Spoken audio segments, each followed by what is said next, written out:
Friends, ऐसे व्यक्ति जिनकी कोमा में मृत्यु होती है, जो अपनी मृत्यु के बारे में जानते ही नहीं, वे सीधे हीलिंग प्लेस में ले जाया जाते हैं।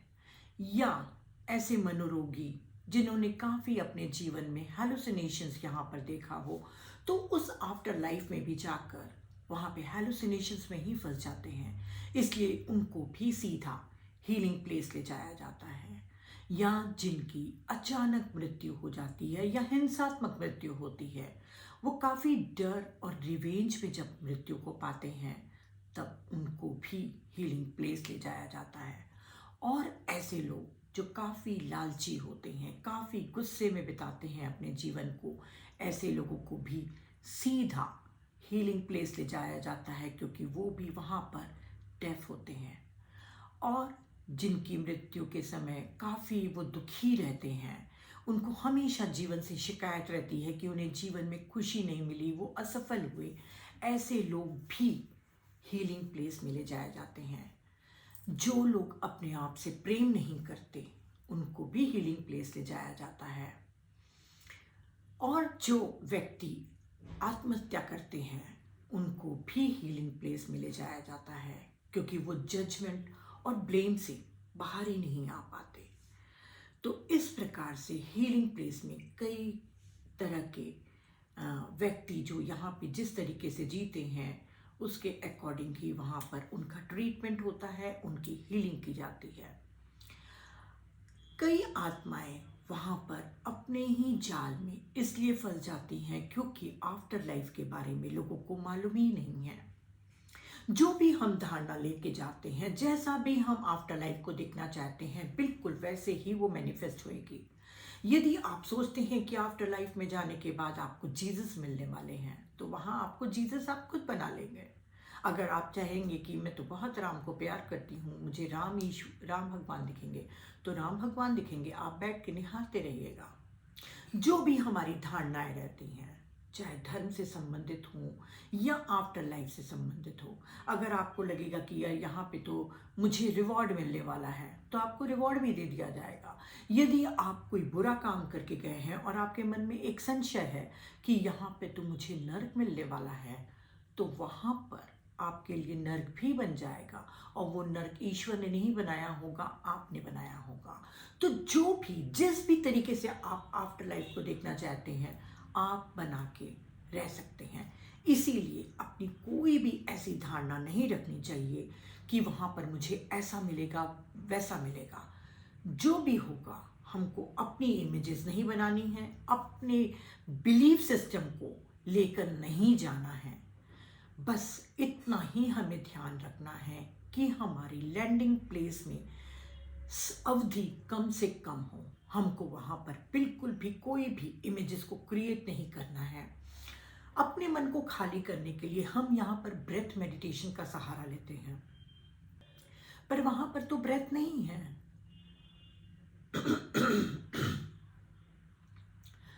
पर वहाँ पर तो ब्रेथ नहीं है।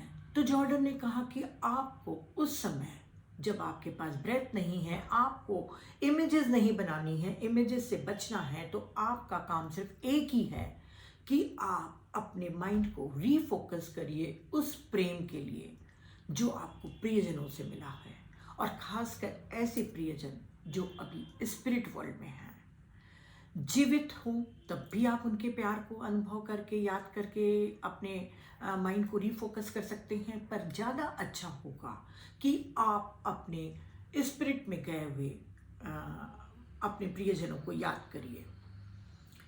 अगर आप अपने प्रियजनों को याद करेंगे तो वो खिंचे चले आएंगे और आपको आके सुरक्षा प्रदान करेंगे। सुरक्षा तो वैसे भी दी जाती है, क्योंकि हमें मालूम नहीं है कि हम कितने सुरक्षित हैं, पर मृत्यु के क्षण से ही हमारे प्रियजन, हमारे गाइड हमें आसपास ही रहते हैं। चाहे हम उन्हें देख पाएं या न देख पाएं, सुन पाएं या न सुन पाएं, पर वो हमेशा हमारे लिए मौजूद रहते हैं। उनका काम ही है हमें सुरक्षा देना, हमारा ख्याल रखना, हमारी आगे की यात्रा में हमें सहयोग करना। तो उस समय अगर आप अपने प्रियजन जो स्पिरिट वर्ल्ड में हैं, उनको याद करिए, अपने मास्टर्स को याद करिए, अपने टीचर्स को याद करिए, अपने मेंटर्स को याद करिए, उनके प्यार को याद करिए और ग्रैटिट्यूड से भर जाइए। जितना आप प्यार और ग्रैटिट्यूड से भरेंगे उतनी आपकी वाइब्रेशन बढ़ते जाएगी और धीरे धीरे आप वो आवाज़ भी सुन पाएंगे और अपने गाइड और अपने बिलवेड लोगों को, अपने प्रियजनों को वहाँ पर देख भी पाएंगे। और जैसे आपका रीयूनियन होगा अपने गाइड से, अपने प्रियजनों से, फ्रेंड्स, आपका एमनेशिया पूरी तरीके से टूट जाएगा और आपका सोल नॉलेज आपको मिलने लगेगा। छोटे छोटे टुकड़ों में आपको पास्ट लाइफ याद आने लग जाएगी, आपको अपने जीवन का पर्पस याद आएगा, आपको जो करंट लाइफ जो भी जी के गए हैं उसके बारे में भी पूरे लेसन मालूम चलेंगे। तो जैसे उनसे को हम देख पाते हैं, सुन पाते हैं, हमारा सोल नॉलेज आ जाता है और हम प्यार से भर जाते हैं। और वो जो प्यार है वही हमारा पासपोर्ट है स्पिरिट वर्ल्ड में जाने का, क्योंकि स्पिरिट वर्ल्ड में सिर्फ एक ही चीज शासन करती है फ्रेंड्स, वो है प्रेम। तो प्रेम के पासपोर्ट को लेके आप उस भव्य दरवाजे से अपने स्पिरिट वर्ल्ड में जा पाएंगे। तो फ्रेंड्स, मृत्यु के पहले ही अपने जो भी इष्ट, जो भी ईश्वर है, उन सारी पिक्चरों को आपको छोड़ देना चाहिए, क्योंकि ईश्वर सीमित नहीं है राम में और जीसस में, उस ब्रह्म को कि कोई भी पिक्चर आज तक के कभी न बन पाई है न बन पाएगी। तो जो भी आपकी धारणाएं हैं वो सारी ईश्वर के प्रति जो है वो उसे छोड़ दो। समझ लीजिए वहाँ पे न नरक है न स्वर्ग है, वहाँ पर कोई महल नहीं है जहाँ पर आपको जाना है। जैसी आपकी धारणा रहेगी वैसे ही आफ्टर लाइफ आपका मन आपको दिखाते जाएगा। और यदि कुछ लोग जो सोच रहे हैं कि वो जिहाद के लिए लड़ रहे हैं अपने ईश्वर के नाम पर, अपने कोई नैतिक मूल्यों के कारण जो हिंसा कर रहे हैं और वो सोच रहे हैं कि वो बहुत महान कार्य कर रहे हैं, जब वो आफ्टर लाइफ में जाएंगे तो उनका स्वागत किया जाएगा, उनका ईश्वर, उनका अल्लाह उनको स्वागत के लिए खड़ा होगा। तो ऐसा कुछ भी नहीं है। यहाँ के नियम और वहाँ के नियम बिल्कुल अलग हैं। पृथ्वी के लिए ये हमारे ईश्वर के नाम पर, देश के नाम पर युद्ध या और किसी अपने नैतिक मूल्यों के नाम पर जो हम लड़ाई लड़ते हैं यहाँ पर, वो पृथ्वी के लिए हो सकता है जायज़ हो, पर वहाँ के लिए वो गलत ही है। हिंसा हिंसा ही है। जो ऐसी हिंसा करके जाता है उनको हीलिंग प्लेस में कई वर्षों, कई शताब्दियों तक रखा जाता है और तब तक के रखा जाता है जो उनके बिलीफ सिस्टम है, जो वो ये धारणा लेके गए हैं कि वो बहुत अच्छा काम करके गए हैं, वो सारे बिलीफ सिस्टम उनके जब तक के पूरी तरीके से डिसॉल्व नहीं हो जाते तब तक के वो हीलिंग प्लेस के आगे नहीं जा पाएंगे। तो स्वर्ग नरक की धारणा भी छोड़नी है, ईश्वर की पिक्चर भी छोड़नी है और ये समझना है कि ईश्वर का चेहरा आपका चेहरा है, आपका शरीर ईश्वर का शरीर है, आपके विचार ईश्वर के विचार हैं। क्योंकि इस दुनिया में जो भी है, चाहे वो विचार हो, चाहे अनुभव हो, चीज़ें हो, सभी वही है। तो ये मानकर अपने जीवन को बिताना चाहिए। और फ्रेंड्स, वहाँ पर हम जब स्पिरिट वर्ल्ड में पहुँच जाते हैं, अपने सोल ग्रुप से मिलते हैं और सोल ग्रुप से मिलने के बाद हमें जो खुशी मिलती है, वहाँ पर सोल ग्रुप को जॉर्डन ने द फार्म कहा है, द फार्म, तो हम सोल ग्रुप ही कहेंगे। तो जब वो सोल ग्रुप में हम मिल जाते हैं और उसके बाद जब हम काम करते हैं, बहुत सारी एक्टिविटी में हम पार्टिसिपेट करते हैं। कुछ एक मैं आपको मैं बताऊंगी कि कौन कौन सा वो काम करती हैं आत्माएं, क्योंकि वहाँ पर हर क्षण लविंग और लर्निंग का होता है। अक्सर आत्माएं अपने पूरे जो वर्तमान जीवन को जी के गई हैं उसका रिव्यू देखती हैं। उस रिव्यू में फ्रेंड एक एक शब्द, एक एक गेस्चर, एक एक व्यवहार को बहुत बारीकी से अध्ययन करती हैं कि जब हमने ये शब्द बोला था, जब हमने ऐसा व्यवहार किया था तो सामने वाले पर क्या फ़र्क पड़ा था और हमारे ऊपर भी क्या फ़र्क पड़ा था। क्या हमने प्रेम से रिस्पॉन्ड किया था या हमने नफरत और जेलसी से उस चीज़ की प्रतिक्रिया की थी, या जो भी हम काम कर रहे हैं वो सामने वाले के हित के लिए है या सिर्फ अपनी वासनाएं और इच्छा के लिए है। यहाँ पे तो हमें सब कुछ ठीक लगता है, सही लगता है, पर वहाँ पर जब हम अपने लाइफ रिव्यू को देखते हैं तब बहुत ही अच्छे से अपने को मूल्यांकन करते हैं। वहाँ कोई जज नहीं है, पर हम खुद ही जज बन के बैठते हैं और बारीकी से मूल्यांकन करते हैं, क्योंकि हमें कॉज एंड इफेक्ट का मैट्रिक्स भी वहाँ पे समझाया जाता है। तो जो जो हम जहाँ जहाँ पर चूके, जिस जिस के कारण हमें उसका भुगतान करना पड़ेगा, हर चीज का बारीकी से अध्ययन कराया जाता है। कराया नहीं जाता है, हम खुद करते हैं और आकाशिक रिकॉर्ड के थ्रू करते हैं। हम यहाँ पर जीवन को एक बार जीते हैं, पर स्पिरिट वर्ल्ड में इसी जीवन को हम बार बार रिवर्स कर करके कई बार जीते हैं, ताकि हर गलती को हम पकड़ सकें।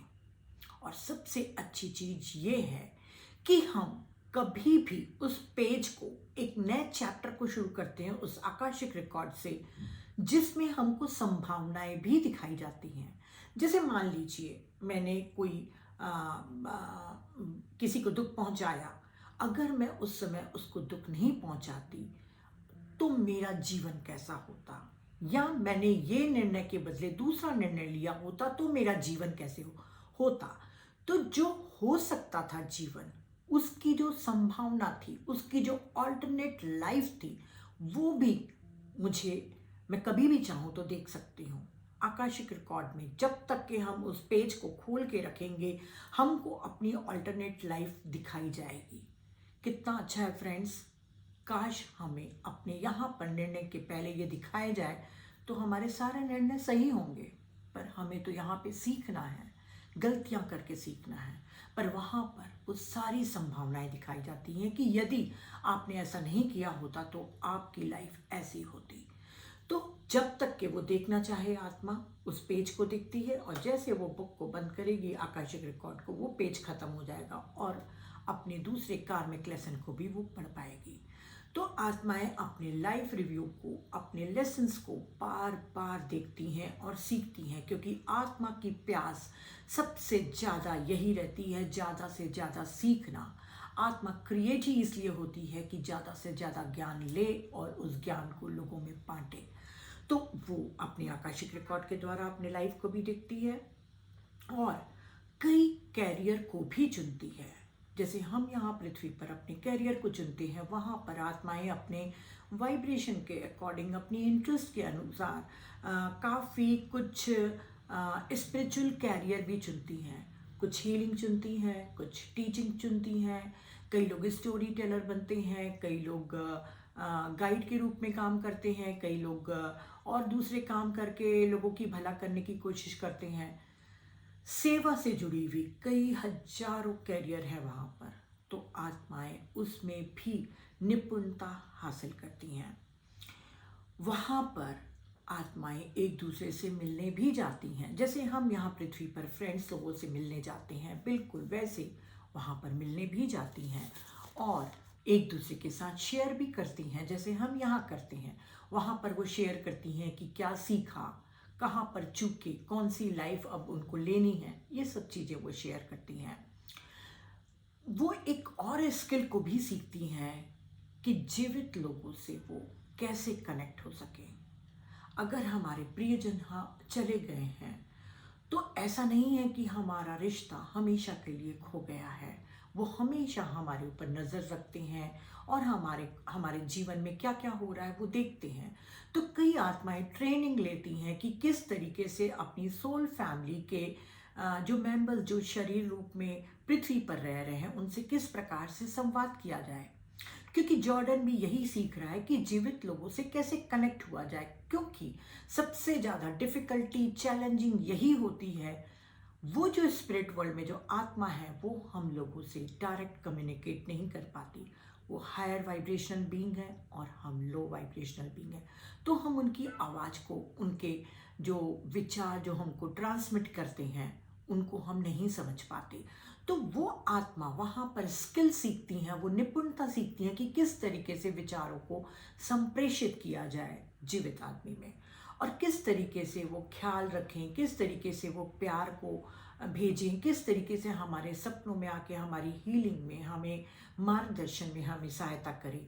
ये सब आत्माएं वहाँ पर सीखती हैं। जिस तरीके से हम यहाँ मेडिटेशन करते हैं फ्रेंड्स, वहाँ पर भी कनेक्टिंग टू ऑल करके मेडिटेशन करते हैं। ऑल का अर्थ है ब्रह्म, होल, पूर्ण। तो उसमें वहाँ पे वो मेडिटेशन भी करती हैं और काफ़ी चीज़ें क्रिएट करना भी सीखती हैं। कुछ आत्माएं पेंटिंग बनाना सीखती हैं, कुछ स्कल्पचर्स बनाना सीखती हैं, कुछ energy to matter, matter to energy, और कुछ आत्माएं म्यूज़िक भी बनाना सीखती हैं, जैसे हमारा जॉर्डन वहाँ पे म्यूज़िक सीख रहा था। जैसे यहाँ पर गेट टुगेदर होता है, वहाँ पर भी गेट टुगेदर होता है, उसे रिचुअल्स कहते हैं। और वो सभी आत्माएं, सोल ग्रुप्स या दूसरे नेबर सोल ग्रुप के लोग आपस में मिलते हैं, गाते हैं, एक दूसरे से मर्ज होते हैं। जिस तरीके से हम यहाँ शरीर में आलिंगन करते हैं, वहाँ पर मर्जिंग होता है। मर्जिंग का अर्थ होता है एक दूसरे में लीन हो जाना, विलय हो जाना। एक दूसरे में आत्मा लीन होके, फ्यूज्ड होके एक हो जाती है। दो आत्माएं भी एक हो जाती है वहाँ पे, तभी तो वहाँ पर वननेस है। यहाँ पर हम अपने स्केलेटन स्किन के कारण एक दूसरे से अलग है, हम पूरी तरीके से मर्ज नहीं हो सकते एक दूसरे में, पर वहाँ पर जो एनर्जी बीइंग है वहाँ पर वो पूरी तरीके से मर्ज हो जाती हैं। पृथ्वी पर फिजिकली मर्जिंग होती है, पर कुछ क्षणों के लिए जब सेक्स किया जाता है, वो भी कुछ लिमिटेड वेज के रूप में ही होती है, पर वहाँ पर आत्माएं पूरी तरीके से एक दूसरे में मर्ज होकर रिचुअल्स के द्वारा एक दूसरे के साथ खुशी मनाती हैं। एडवांस सोल्स के साथ लेक्चर्स और सेमिनार्स भी वो अटेंड करती हैं। जो हाई इवॉल्व सोल्स हैं वो आकर आत्माओं को सिखाते हैं कि वो और क्या बन सकती हैं, और दूसरे डायमेंशन जो आत्माएं नहीं जानती हैं, उन डायमेंशन के बारे में भी उनको सिखाया जाता है। कितना अच्छा है जब हम भी जाएंगे तो ओशो, जेडी कृष्णमूर्ति, बुद्धा, इन सब से शायद कुछ लेक्चर्स, कुछ सेमिनार्स हम भी अटेंड कर पाएंगे। तो ये काफ़ी एक्टिविटी करती है। और हम जैसे मूवीज़ देखते हैं तो आत्माएं वहाँ भी मूवीज़ देखती हैं, पर हम यहाँ एंटरटेनमेंट के लिए देखते हैं, वहाँ सीखने के लिए की जाती है। आकाशिक रिकॉर्ड के द्वारा जितनी भी महान आत्माएं हैं, उनके जीवन के वीडियो को देखकर प्रेरणा भी पा सकते हैं, या जो पृथ्वी का निर्माण हुआ था या यूनिवर्स का किस तरीके से फॉर्मेशन हुआ, किस तरीके से एवोल्यूशन हुआ, वो सब वीडियो के रूप में, मूवीज़ के रूप में हम कभी भी देख सकते हैं। जैसे हम पृथ्वी पर यहाँ पर सोते हैं, वहाँ पर आत्माएं एकांतवास में रहती हैं। वो ऐसी एकांतवास है जहाँ पर आत्माएं अपने प्राइवेटली, अपने स्वयं के प्लान, मेमोरीज, होप्स, डिज़ायर्स जो भी है, वो अकेले में बैठ के दिखती है और महसूस करती है। वो एकांतवास है। उस समय जो भी वो देख रही है, सोच रही है, वो दूसरी आत्मा तक के ट्रांसमिट नहीं होगा। जॉर्डन ने कहा है कि ऐसे तो हमेशा एक दूसरे की आत्मा के विचार एक दूसरे तक के पहुंचते हैं, पर यहाँ पर हमारा जो लीकेज है, हमारे जो मेमोरीज है, उसका लीकेज नहीं होता है। वो एकांतवास में रहती हैं। काफ़ी ट्रेनिंग ली जाती है और सिटिंग भी की जाती है। तो सिटिंग का अर्थ हमको लगता है कि बैठना कुर्सी में। वहाँ पर सोल ग्रुप के साथ जब एकजुट होकर बुदबुदाहट के साथ एक दूसरे के साथ बातें करते हैं, बातें नहीं करते हैं, बस मिलते हैं, उसको उन लोग सिटिंग करते हैं। तो ऐसे काफ़ी एक्टिविटीज़ में आत्माएं इन्वॉल्व रहती हैं। वो कभी भी खाली नहीं होती। वो या तो सीखती हैं या एकांतवास में जाके अपने फ्यूचर प्लान्स को प्लान करते रहती हैं। तो इस तरीके से हम अपने जीवन में एक तरह से प्लान कर सकते हैं। वहाँ पर भी समय होता है, पर जैसे पृथ्वी पर समय होता है वैसा नहीं फ्रेंड्स। वहाँ पर समय को बदलाव के रूप में देखा जाता है। जैसे यहाँ पर हम कहेंगे बदलाव के रूप में कि बच्चा बड़ा हो जाता है या हम बूढ़े होते हैं तो हमारे रिंकल्स आते हैं, बिल्कुल वैसे ही बदलाहट के साथ वहाँ पर आत्मा का कितना विकास हुआ। हमारा जो ब्रह्म है, जिसको स्पिरिट कहें, जिसको होल कहें, ऑल कहें, वो कितना इवॉल्व हो रहा है, उसकी कॉन्शियसनेस, कलेक्टिव कॉन्शियसनेस और सोल कॉन्शियसनेस में कितना डेवलपमेंट हो रहा है, उसके हिसाब से टाइम को मापा जाता है। वहाँ पर हमारे टाइम को हमारे इवोल्यूशन के साथ इस तरीके से कनेक्टेड है कि हमने पृथ्वी पर कितने वर्ष बिताए हैं ये मायने नहीं रखता। हमने लाइफ बिटवीन लाइफ्स में, अर्थात जो दो जन्मों के बीच में जब आत्मा स्पिरिट वर्ल्ड में रहती है, तब आकाशिक रिकॉर्ड के द्वारा या अपने गाइड्स के द्वारा जो भी सीखती है, जो भी ज्ञान लेती है, उसके द्वारा जितना उसका ज्ञान इकट्ठा होते जाता है, उसकी ऑरा चेंज होते जाती है। जितना ज़्यादा ज्ञान उतना ज़्यादा ऑरा ब्राइट और रिच कलर्स में रहती है। और हम अपने आप को जिस तरीके से ऑरा हमारी चेंज होती है और हम विकसित कहलाते हैं, वैसे ही हमारा यूनिवर्स, हमारा ब्रह्म भी पूरे समय रोज नए नए यूनिवर्स बनाते जा रहा है। इतने यूनिवर्स बनते जा रहे हैं कि हमारा सीखने का कभी अंत ही नहीं होगा। इसीलिए तो ब्रह्म कहते हैं जिसका विस्तार हो रहा है। तो टाइम हमारा इस तरीके से वहाँ पर किया जाता है और हम वहाँ पर आत्मा जब भी क्रिएट हुए हैं, उसके पहले से भी, हमने जब क्रिएट हुए उसके पहले से भी जो भी इस पृथ्वी पर या इस यूनिवर्स में जो भी घटनाएं हुई हैं, हम उसको आकाशिक रिकॉर्ड के द्वारा देख सकते हैं। अनंत अनंत चीज़ें हम देख सकते हैं और वहाँ पर कोई भी बाधा नहीं है हमें देखने के लिए। तो इस तरीके से वहाँ पर टाइम को रिफ्लेक्ट किया जाता है। लव के बारे में जॉर्डन ने बहुत ही अच्छा कहा है कि लव वहाँ पर एक स्थान है, एक प्लेस है, वहाँ पर जहाँ पर सभी कॉन्शियसनेस रहती है। वहाँ पर प्यार एक फीलिंग, एक अनुभव या एक अवस्था का नाम नहीं है। प्यार वहाँ पे प्रेम शुद्ध संबंध है और वहाँ पर जो प्रेम है वो अनिवार्य है, चुनाव रहित है। वहाँ थोपा नहीं जाता, वहाँ पर क्रिएट नहीं किया जाता। हर आत्मा वहाँ पर प्रेम से घिरी होती है और इसीलिए वो सेफ महसूस करती है। वहाँ के जो प्रेम है, जो अनवरत प्रेम हमारे में बहता है, उसकी परछाई हम इस पृथ्वी पर लेकर आते हैं। वो परछाई हमको हमारे अंदर की एक उदासी, एक लोनलीनेस का आभास दिलाती है। ये लोनलीनेस सिर्फ एक भ्रम है फ्रेंड, ताकि हम उस अकेलेपन को दूर करने के लिए, उस उदासी को दूर करने के लिए अपने रिश्तों में जीवंतता लाएं, अपने रिश्तों में प्यार करें, दें प्यार को, लें प्यार को। और इस तरीके से हम उस भ्रम को गलत नहीं समझें। वो हमारा वहाँ की रिफ्लेक्शन है जिसके द्वारा हम यहाँ पर अपने रिश्तों को और मजबूत करते जाते हैं और हम अपने इवोल्यूशन, अपने प्रेम के इवोल्यूशन के लिए पृथ्वी पर पूरे समय काम करते हैं। जो भी हम परवरिश करते हैं, एक दूसरे को प्रेम देते हैं, लेते हैं, केयर करते हैं, ख्याल रखते हैं, एक दूसरे का दर्द बांटते हैं, सेक्रीफाइस करते हैं, एक दूसरे के प्रति समर्पण रहता है, करुणा होती है, या दूसरे के को पेन को देखकर हम उसकी मदद करते हैं। ये सब एक मैनिफेस्टेशन है हमारे प्यार को पृथ्वी पर दिखाने का। और जितना ज़्यादा हम इस प्रेम से जुड़ते जाते हैं, उतना ही ज़्यादा हम उस गॉड, उस ऑल, उस ब्रह्म से कनेक्ट होते जाते हैं। तभी फ्रेंड्स कहते हैं कि प्रेम को बांटो, रेडिएट लव।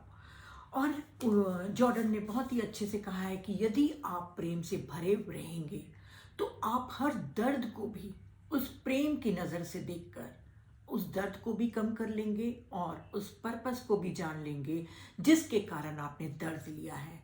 क्योंकि जब दर्द ही नहीं रहेगा तो आप सीखेंगे कैसे। तो दर्द है तभी आपका इवोल्यूशन है और ये आपका ही चुनाव है। तो बहुत ही प्यारा लव के बारे में लिखा है और कहा है कि यहाँ पे जैसे हम एक दूसरे को नमस्कार करते हैं, वहाँ पर नमस्कार भी मर्जिंग के रूप में होता है, दो सोल्स के रूप में या ग्रुप में मर्जिंग होता है। या जैसे यहाँ पर हम एक दूसरे को शारीरिक रूप से हम संबंध बनाते हैं, वैसे ही जब वहाँ पर दो आत्माएं एक दूसरे को अंदर से जानना चाहती हैं तभी भी मर्जिंग के रूप में होती है। और एक मर्जिंग और जो लिखी है फ्रेंड्स, वो बहुत ही आश्चर्यजनक है कि वहाँ ईश्वर उस ऑल के साथ भी मर्जिंग होती है। पर उस ईश्वर के साथ मर्जिंग इतने कम समय रहती है क्योंकि वो हाई वाइब्रेशन की एनर्जी है, हम उसको ज़्यादा देर तक के नहीं सह सकते। हाई इवॉल्व सोल्स भी कुछ ही समय के लिए उस ईश्वर से मर्ज होते हैं। तो ऐसा आप मत सोचिएगा कि वहाँ पे कोई व्यक्ति है जिसमें जाके हमको मर्ज होना है। ईश्वर ऑल का अर्थ है कि वहाँ पर कहता है जॉर्डन कि यदि आप फॉरेस्ट में जाएंगे तो आप फॉरेस्ट बन जाएंगे, अगर आप समुद्र के तट पे जाएंगे तो रेत बन जाएंगे, लहर बन जाएंगे, पहाड़ के पास जाएंगे तो आप पहाड़ बन जाएंगे। जो भी है, हर चीज़ तो परमात्मा है, तो जो भी चीज़ है आप उस चीज़ को थोड़े देर के लिए आप बन जाते हैं ताकि आपको गहरी शांति भी मिले, एनर्जी भी मिले और उस ऑल का एक छोटा सा एस्पेक्ट, छोटा सा अंश आप अपने में एब्जॉर्ब कर सकें। तो थोड़ी ही देर के लिए, पर वहाँ पर ईश्वर के साथ भी हम मर्ज होते हैं। मैं बार बार ईश्वर नहीं कहूँगी क्योंकि ईश्वर शब्द बहुत लिमिटेड है, मैं ऑल ही कहूँगी। तो हम ऑल के साथ मर्ज होते हैं वहाँ पर, और हम वहाँ पर पूरे समय नए नए लेसन सीखते रहते हैं। नया चीज़ सीखने का सबसे ज़्यादा आत्मा को प्यास होती है। हम न केवल अपने पास्ट लाइफ को ही देखते रहते हैं बल्कि और भी नई नई ट्रेनिंग लेकर अलग अलग डायमेंशन, अलग अलग लोगों के बारे में भी जानते हैं। तो आत्मा 3 तरीके से सीखती है फ्रेंड्स। एक तो यहाँ पे पृथ्वी में जन्म लेकर, दूसरा स्पिरिट वर्ल्ड में अपने आकाशिक रिकॉर्ड को देखकर, तीसरा बिना जन्म लिए ही दूसरे लोकों में दूसरे वर्ल्ड्स में जाकर ज्ञान लेती है। और फिर सबसे मेन चीज, वहाँ पर जो आत्माएं ज्ञान लेती हैं, वहाँ पे जो हमको सिखाया जाता है वो 3 तरीके से सिखाया जाता है। एक तो क्लास के रूप में, जैसे क्लास होती है, टीचर हमको सिखाते हैं, वहाँ पे भी वैसे ही सिखाते हैं। दूसरा ट्यूटोरियल्स के रूप में, जैसे कोई पास्ट लाइफ की कोई कार्मिक हमारा लेसन अधूरा रह गया है, हमारा पर्टिकुलर कोई लेसन है, तो हम वहाँ पर इंडिविजुअल ट्यूटोरियल्स भी लेते हैं। ट्यूशन जो हमारे पास्ट लाइफ को, हमारी जहाँ पे चूके रहते हैं उसको सीखते हैं। तीसरा होता है फील्ड ट्रिप, हमको दूसरे दूसरे प्लैनेट्स में ले जाके, बहुत जगह जगह ले जाके हमको सिखाया जाता है। गाइड्स हमारा पूरा अरेंजमेंट करते हैं और बाकायदा वहाँ पे मनोरंजन की भी सुविधा होती है ताकि हम अपने अर्थ को मिस न कर पाए। जब आत्माएं वहाँ पर काफ़ी कुछ सीख लेती हैं, अपने पास्ट लाइफ के काफ़ी मिस्टेक को समझ लेती हैं, तब उसमें एक फिर से जन्म लेने की इच्छा होती है।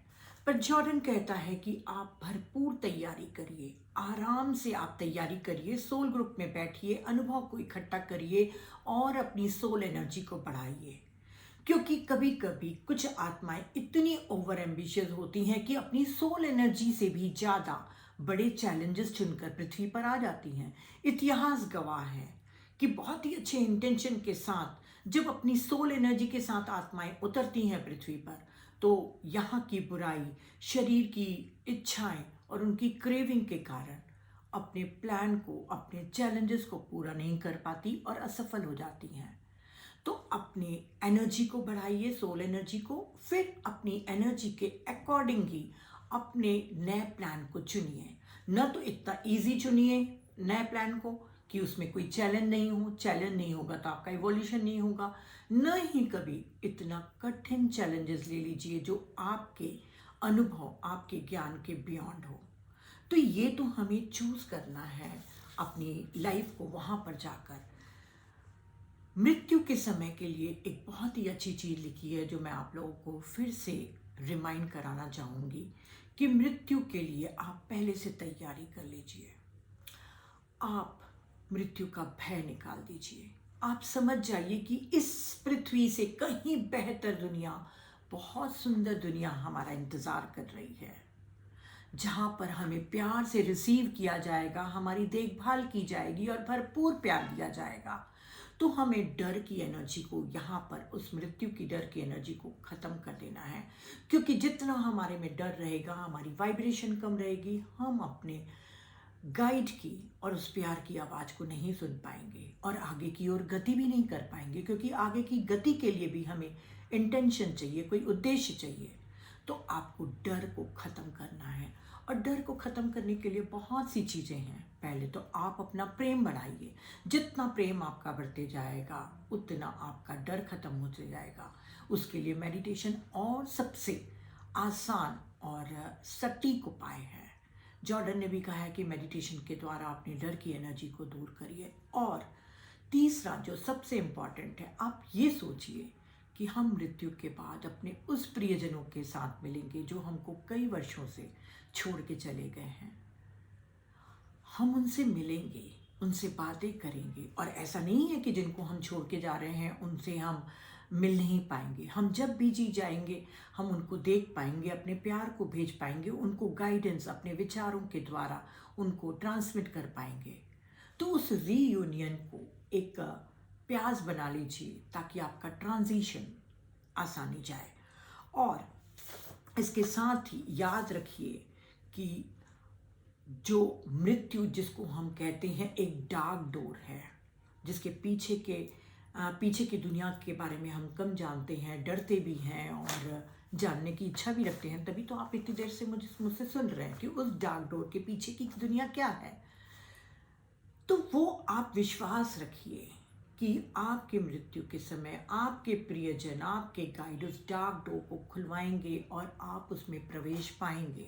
बस आपको अपने पृथ्वी पर जो काम करना है कि नेगेटिव इमोशन को छोड़ते जाना है और प्यार को बढ़ाते जाना है, ज्ञान को बढ़ाते जाना है, और यहाँ से बिना मोह के, बिना क्लिंगिंग के इस पृथ्वी को छोड़ना है।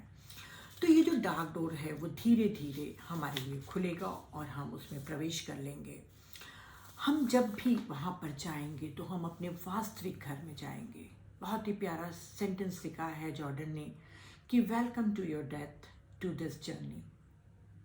वाकई हम पता नहीं कितने बार उस जर्नी को पार करके जा चुके हैं, पर एमनेशिया के कारण हम भूल गए हैं।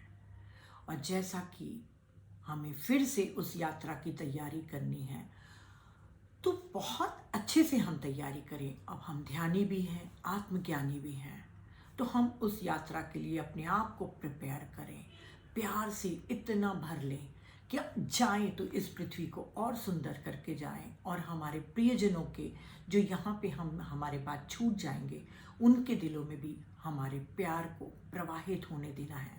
तो हमें प्यार ज़्यादा से ज़्यादा बांटना है फ्रेंड्स, और अपनी मृत्यु की तैयारी करनी है। हो सके तो आप अपने सोल ग्रुप जिनसे आप मिलना चाहते हैं उनकी लिस्ट भी बना लीजिए। जॉर्डन ने कहा है कि जिससे भी आप मिलना चाहते हैं आप उनकी एक लिस्ट बना लीजिए, क्योंकि आपको मालूम है कि जिनसे भी आप बहुत इंटीमेट रहे हैं, कंफर्टेबल रहे हैं, इस जन्म में आपने बहुत प्यार किया है, वो आपके सोल ग्रुप के हैं। जो स्पिरिट वर्ल्ड में हैं वहाँ पर अभी जो चले गए हैं उनकी लिस्ट बनाइए कि मेरी मृत्यु के बाद आप मुझे लैंडिंग प्लेस पर ज़रूर मिलना। तो वो बाकायदा हमारा इंतज़ार करेंगे और हमें वेलकम करेंगे। और जॉर्डन ने कहा है कि यदि आप मृत्यु के पहले ही अपने को सतर्क करना चाहते हैं तो अपने उन स्पिरिट जो वर्ल्ड में चले गए हैं आपके प्रियजन, उनसे आप प्री डेथ विजिट के लिए भी विनती कर सकते हैं कि मृत्यु के कुछ समय पहले, क्योंकि कुछ घंटे या कुछ दिनों पहले कई लोगों को आकर उनकी परिजन आके बताते हैं कि अब तुम तैयारी कर लो। वो डराते नहीं हैं पर वो तैयारी कराते हैं कि अब तुम्हारे वास्तविक घर जाने का समय आ गया है, ट्रांजिशन का समय आ गया है, अब तुम तैयार हो जाओ। तो आप अगर अपने प्रियजन जो चले गए हैं उनको अगर विनती करेंगे कि आप मृत्यु के पहले भी हमें आकर सतर्क कर दीजिए, तो हो सकता है वो आकर आपसे मिले भी, चाहे जो भी हो, चाहे न भी आए। ये तो बात निश्चित है कि यात्रा हम सभी को करनी है, और ये भी निश्चित है कि हम अकेले यात्रा नहीं करेंगे। हमारे गाइड, हमारे प्रियजन हमको आगे रास्ता दिखाएंगे, हमारी देखभाल करेंगे। तो उसके लिए अभी से उनके लिए प्यार की एनर्जी भेजते जाइए और जितना हो सके पृथ्वी पर प्यार बांटते जाइए। ये हमारा वास्तविक घर नहीं है फ्रेंड्स, हमें अपने वास्तविक घर जाना है। पर उस वास्तविक घर तक जाने के लिए जो हमें एक रास्ते का पाथे चाहिए, जो एक रास्ते का सामान चाहिए, वो यहाँ की प्यार की एनर्जी है। जितना यहाँ से प्यार बांटेंगे उतना ही आपकी यात्रा सुगम होगी। तो प्यार और शुभकामनाओं के साथ कि आपकी ये अंतिम यात्रा बहुत ही सफल, सुगम और अच्छी हो। Thank you, thank you, thank you.